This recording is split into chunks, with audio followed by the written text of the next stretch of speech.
Good morning mga ka-beauty kick. So, another day na naman, no? April 21 ngayon, guys. So, magpapaano tayo, no? Magpapasabog tayo ng ating content kasi past 3 days wala akong ganang gumawa ng content kasi gusto kong mangilay-ngilay sa namnamin ang araw ng no?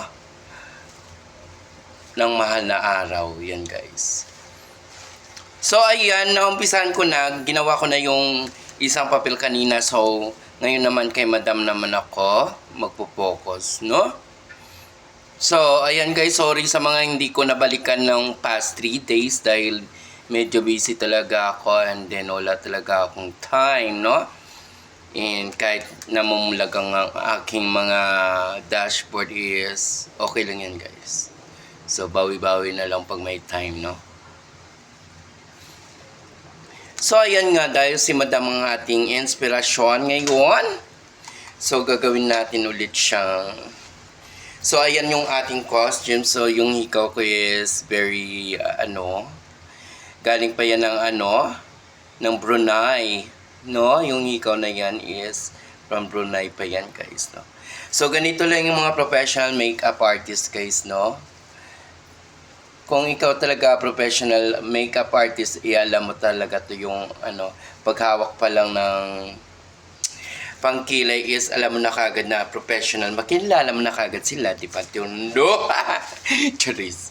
So, ayan guys, no? Charis. Lagyan natin ng no?